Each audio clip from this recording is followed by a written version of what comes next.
Tibet Unlocked, the podcast from Tibet Action Institute. My name's Pema Yoko and I'm a Tibetan activist living in London. June 4, 2024 marks 35 years since the Chinese government brutally suppressed peaceful protest by its own citizens. The events of that protest movement that began in May of 1989, now known as the Tiananmen Square massacre, remain a poignant reminder of the hopes and dreams of the people of China, especially of students and workers, and also of the incredible suffering and sacrifices made by all those who dare to advocate for democracy, human rights, and freedom in the People's Republic of China and Hong Kong today. But in this episode, we turn our attention to a less well-documented aspect of the events of this period, the participation by Tibetans and non-Chinese students. One of those is Dr. Gyalo, a Tibetan educational sociologist who recently fled China to Canada in 2020. I was a second-year undergraduate student at Northwest University for Nationality. At that time, I'm 23 or 22, 23, I think. At the beginning, it's funny. The students demonstrating on the line towards the provincial government of Gansu. Those Chinese students stand both sides of the street, and then they just greeting, say, welcome minority students joining us. And then we say, we have a different purpose. Then that's at the beginning, that shocked them. We say social justice, equity, and right for minority. At that time, Chinese students are very friendly, collaborative. They allow us to carry out, say, our slogan, and also we adopted their slogan as well. So they have one slogan says, anti-corruption, and we need a democracy, we need a freedom. But we have more. We need the social justice, we need equity, and we need a minority right based on the Constitution. And also we need freedom and we need democracy. At that time, Mongolian have one group, Tibetan has one group. I think at that time we have 500 students, Tibetan students, 500. In your university? Yeah, and then Mongolian as well, and the Uyghur student too. And there are also, in my university, I think there are 23 other ethnic minority students. They all joined together. And then did you hear of other Tibetan students in other areas? Do you know? Yeah, of course, in the Beijing, there are minority university in Beijing. How many students do you think there? I think there are around 300 or 200 in Beijing. They also joined them too. And in Lhasa too, in Chengdu too. And then also in my region, there's colleges. There are pure Tibetan students, 1,000 students. They demonstrate every day in the local region. Their slogan is a bit different from us. They say we need a real, genuine autonomous. Put our language first. Put our culture first. Those are the local college students, Tibetan students' slogan at that time. They don't know. They're not saying democracy, or they're not saying democracy or human rights, or freedom, that kind of slogan. They just say, put our language first, put our culture first, and we want real autonomous. I was surprised to learn that so many Tibetan students participated in the 1989 democracy protests. I've been to several events and commemorations of the Tiananmen Square massacre, but I have never heard of our own people's involvement in this historic protest movement. I felt proud to hear this and I wanted to know more. Like, what did it look like? What did it feel like to be a young Tibetan at this time? So I asked Dr. Gyalo to tell me exactly where he and his friends were and what they were doing in all of those weeks, while not in class but on the streets. Daytime, when we do the demonstration and listen to the speech, sometimes all university students come together as a large gathering in the public place. Sometimes we separate with our own university students during the evening. And then most time we just watching TV. The TV directly showing what's happening in Beijing. We're just exactly following what the Beijing student doing, what the Beijing students say. And also at the same time, not only Beijing students, but also other city. For example, Chengdu, Xi'an, Guangzhou, Shanghai students, they sharing the information very quickly on time.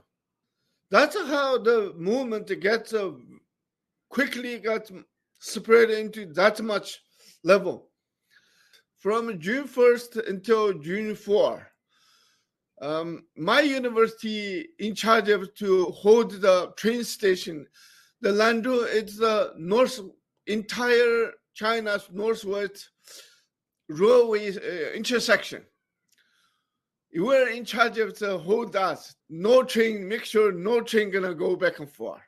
We stopped the train for almost 1 week. Wow, Dr. Geller was seriously taking on some strategic nonviolent direct action. And why should I be surprised?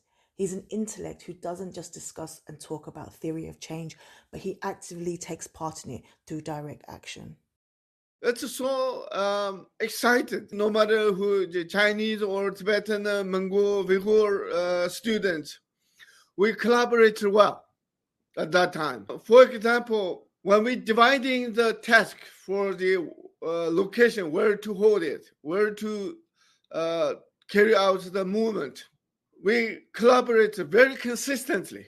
No mistake, On the street, I clearly remember during June 2nd, when we doing the demonstration on the street, those private business lady and the man who delivering the free food and the free drink for us. That's a lot. Sometimes they cook the warm food and then deliver to there. During that moment, we don't need to worry about what to eat, where to stay. Wherever you go, when you stay in the hotel, they say free. If you're a student participating in the movement, you're free. You can use the hotel anytime you take a nap, take a rest, and then you go back to the demonstration. Wow. When you're hungry, you get into any restaurant beside the street. It was a real people's movement, real solidarity. It's really. How did that make you feel? Oh, we're gonna succeed at. So excited about that. The 1989 protests first kicked off when Hu Yaobong, the former general secretary and the chairman of the Chinese Communist Party, one of the highest ranking leaders in the People's Republic of China, died suddenly on April 15, 1989. More than 100,000 students across China emerged to mourn his death. Hu was a reformer who had championed less ideological, more pragmatic and liberal policies that had helped China recover from the madness and damage done under Mao, and especially during the Cultural Revolution. He was ousted in 1987 by hardliners in the Communist Party. He was accused of being too lenient towards student protesters who had called for greater freedom of speech, economic reform, and the end to corruption. Dr. Gyalo, Hu Yaobong was a symbol of hope in many ways to Chinese students. But what did he mean to the Tibetan people? He supports Panchen Rinpoche a lot. He is the leader who traveled to all over Tibetan place. Hu Yaobang. Hu Yaobang gave such a strong speech in Lhasa. I clearly remember he went to my region to establish the college, Tibetan teacher college there. And Gela, when you say he did a strong speech in Lhasa, what kind of speech? He says, unnecessary Chinese cadre has to be returned to China. No need to remain in Lhasa, in Tibet. And also, where did you spend our money of the support? I can't see any result of our support. Did you guys throw out our support money into the Yarong River? He criticized very strongly. So he tried to reverse the policy that's very close to the constitution that allow us to have a genuine autonomy at that time. The Huyabang is really from China side to pay a close attention on Tibet positively. So that's the reason at that time we eagerly joined their movement at the beginning as a Tibetan student. Hu Yaobong was the only national Chinese leader to admit publicly that the Chinese Communist Party had wronged the Tibetan people. The speech Dr. Gyalo mentioned given by Hu Yaobong in Lhasa in May of 1980 took place during a high-level visit by Chinese leaders. In that speech, Hu actually said that despite some progress, overall Tibetans still live in relative poverty and that in some areas the living standards had even gone down. He stated that even after 30 years, the life of the Tibetan people had not notably improved and that the CCP had let the Tibetan people down, openly accepting the blame. He also laid out a 6-point plan to improve life for Tibetans, focusing on economic development, cultural preservation, and governance reforms aimed at addressing the needs and the aspirations of the Tibetan people. This led to a brief period of opening up and reform in Tibet. In 1987, the Dalai Lama announced his 5-point peace plan, which called for China to respect the Tibetan people's fundamental human rights, protect the environment, and engage in negotiations on the future status of Tibet. But Chinese leaders rejected his proposal outright, and Tibet was rocked by protests that continued off and on right up until March of 1989, when Chinese leaders declared martial law in Tibet, just the month before Hu Yaobong died and the student protest movement got started. Understanding the timeline of events in this way, I needed to understand better. Were Tibetan students like Genla and his classmates protesting in solidarity with Chinese students and simply calling for freedom and democracy in China? Or was this really more about freedom for Tibet and Tibetans? So Genla, I'm wondering, were the protests inside Tibet in response to China's rejection of the proposal, or was it directed towards the Chinese democracy movement in China? It's both. In my university, when we're there, I think we're closely watching world news and inside news from Lhasa, Chengdu to Xining, and also Beijing too. In my university, we always go ahead to take action under any opportunity that we have. For example, in 1986-7, we also showed solidarity with the people in Lhasa. They did a big demonstration. And also we signed a petition to support the Lhasa people at that time. I think in Xining, in Silang, they have more Tibetan students. And in Chengdu, we have a student too, a Tibetan student too. And in Kanding, in Dashjingdo, we have Tibetan students did that kind of movement. But in my university, it's in entire Tibet, we're almost taking the role of the leadership on that movement. That influenced from outside, inside. We almost lead that, every movement. And every, those strong, motivative lyric, poetry, and the concept, it's carried out from my university. For example, what kind of responsibility we should take when every opportunity come to us.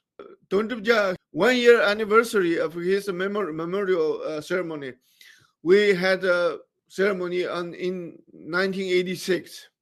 At that time, my university strongly forced us to stop it. That kind of a conflict, it happened almost every day. When the chances are there, we take it. Dr. Gyalo was referring to the death of a famous Tibetan writer, Dunduk Gyal, by suicide in 1985 when he was only 32 years old. Dunduk Gyal is a celebrated pioneer figure in modern Tibetan literature for his innovative expression that shattered traditional barriers. He is regarded as the founder of modern Tibetan poetry. His writings gained prominence across Tibet through radio broadcast. One of his most notable compositions, Tsongombo, Tibet's sacred blue lake, became immensely popular in the 1980s, and it nearly attained the status of a national anthem for Tibetan youth, uniting people and fostering solidarity across Tibet. Tsongombo symbolized Tibetan national pride. and hope for a brighter future.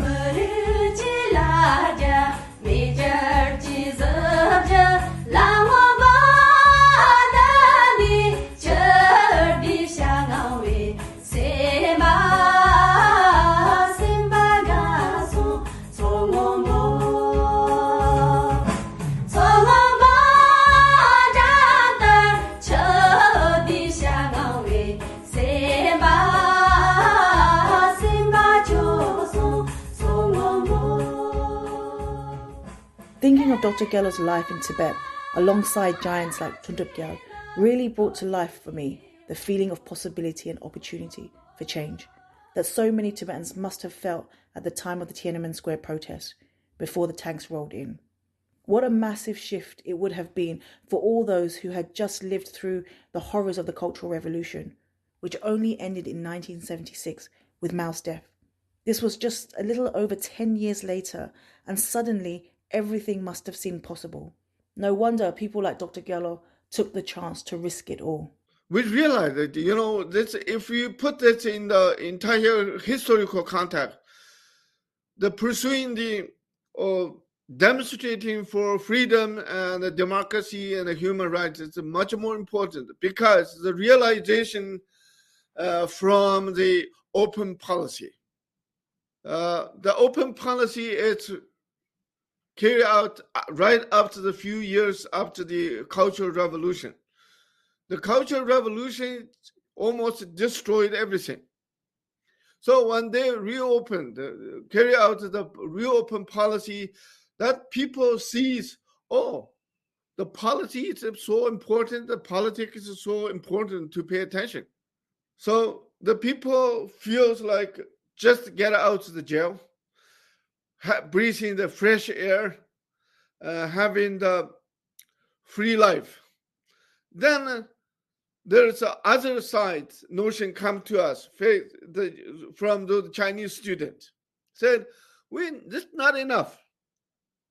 We need to have a completely democratic government system and a democratic social system. Only the policy they give us as a free social space, not enough. We need a system of the democracy.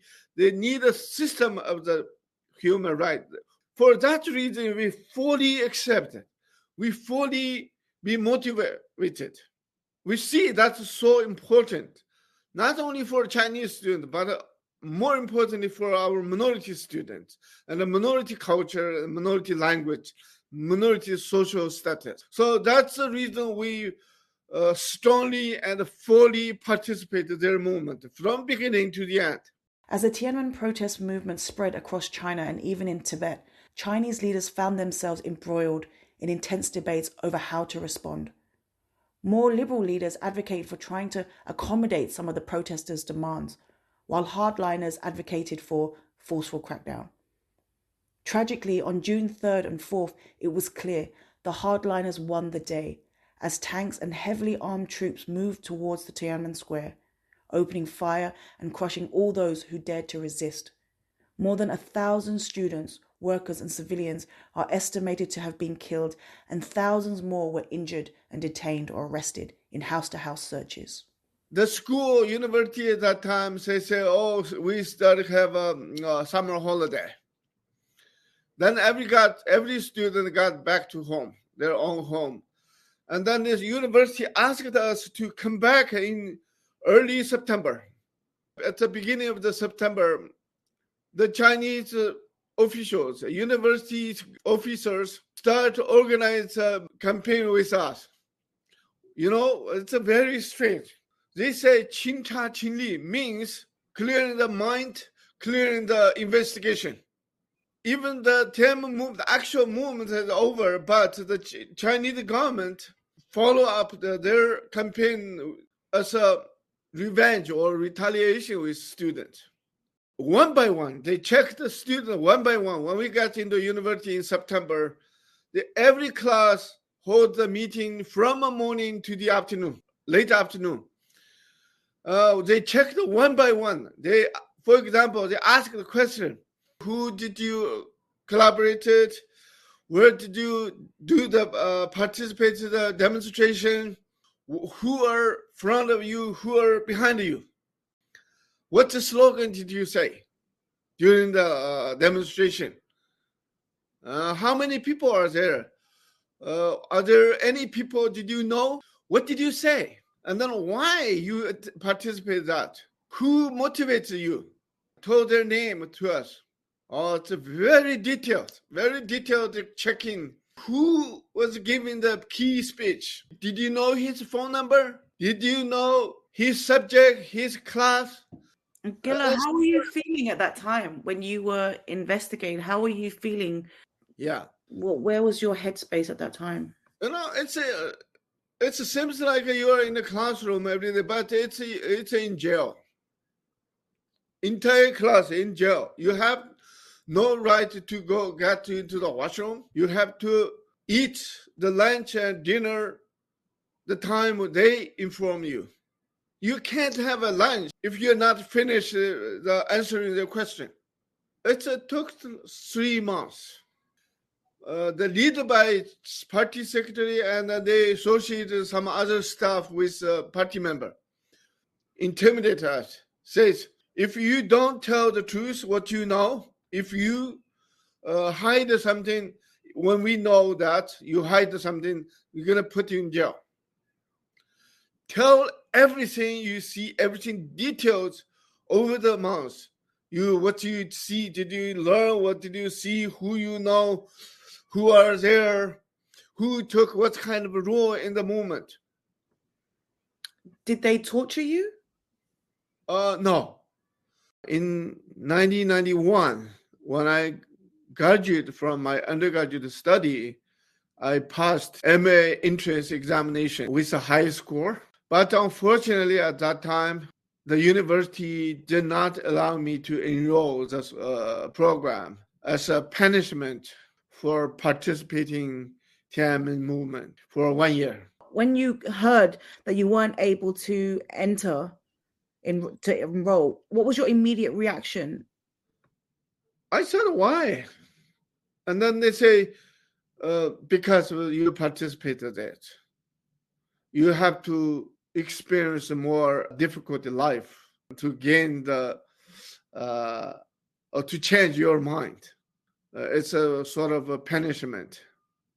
The punishment means that at that time the local place when your life condition is very poor, that makes you realize, oh, you made a mistake participating Tiananmen movement at that time. When I got in the local place, they asked me to rewrite the drama transcription.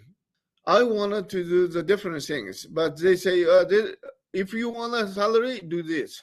This is soft punishment and for 1 year's experience. So, Gilla, I mean, how were you feeling at that time? What were the emotions going through you, having just dedicated months to participating in inspiring and historic nonviolent direct action on the ground? I mean, I could only imagine that you had engaged in real thought-provoking discussions with fellow Uyghurs, Mongolians, and Chinese students about the future of China, only to be brutally suppressed by the very government you had hoped would heed your calls. So sad, first. It's almost like the young man, at that time, the second year in undergraduate student, the young man, the emotions are up and down all very often. So after that, we feel like we lost hope. We lost hope from almost slightly we're winning victory. And so since then, I think the China CCP and the Chinese leadership, the state of China and the CCP both turn into extremely left side.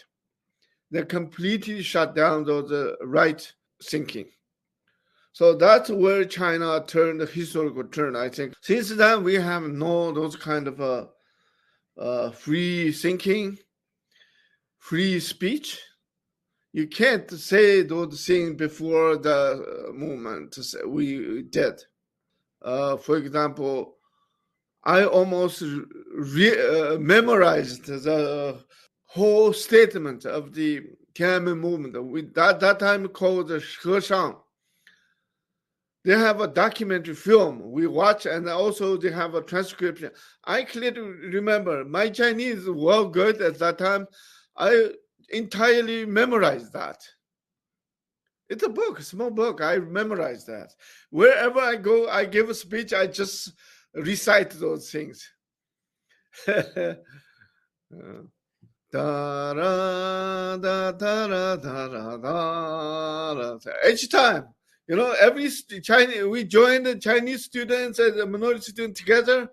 They're all singing that song. 起来，饥寒交迫的奴隶 Stand up, all those people under the pressure. So what do you think is the legacy of Tiananmen Square movement today? I think those are the important legacy for young generation to remember and the young generation to know, because that legacy will mobilize them in the future to continue that movement. And what about Tibetans, Genla? Why is this important for Tibetans? At the moment, we're under the Chinese control, so we need to maintain those courage. We need to have that kind of a concept to guide our action in the future's resistance. Otherwise, we're going to lose the path. Of course, we firmly stand with those Chinese people who devote their lifetime for the democracy and the human rights in China, for the Chinese people. And we Tibet also need a human rights and the democracy too, I think. But in the diaspora, the people confusing some of the notion, saying, "Oh, Tibetan issue will be solved when China turn into a democratic country and a system." But for us, it's time and it's very urgent. The China's democratic approach is going to take a long time, according to my knowledge of China's situation now. So we can't wait for that much long time. That doesn't mean we give up to support them in the democratic movement. Of course, stand with solidarity with them while demonstrating our own purpose and our own movement, I think. This is the first time when I got out and then talking about those things with you. Yeah. I never told this to anybody. Why do you think that is? Nobody asked this, and then I don't talk to this. I think inside China, they're almost forgetting this. Nobody allowed to mention it even. It's the same. Our young generation, Tibetan young generation, even doesn't know about the 17-point agreement. Same as the Chinese, my age, Chinese scholar, even they don't know the 17-point agreement that existed. So China trying to intentionally erasing those things from people's generations' memory, because that's the historical evidence that the old generation has demonstrated, has pursued, has devoted their lifetime for those values of the democracy and the human right and the freedom. And also for Tibetan, the people say, put our language first, put our culture first. But I think those are important to remember it. Powerful slogan for the Tibet, the young generation, I think. But inside, during that movement period, inside the Tibetan people can say that way. Put our language first, put our culture first. They have such a confidence to say that. So voice out about their opinion, their social tendency. I think people need those kind of confidence when you participate in the movement, especially our overseas Tibetan community, young generation, especially need those confidence to voice out without any doubt. Our language and the culture and the social status should be first. At the end of my conversation with Dr. Gello, I asked him if he had any photos of the protests or of him at that time. He thought for a while and then remembered he had just one, but it wasn't from the protest itself. He kindly shared it with me. It was a photo taken on June 6 of 1989 in his home village. He took it on top of the mountain. He's wearing the shirt he wore every day during the protest that all Tibetan students wore. He said it was like their uniform. Written on it in Tibetan, it says Tibet, and in English, Tibetan. And the only image is of a yak's head, with long horns staring straight ahead. He describes it as a symbol of Tibetan power.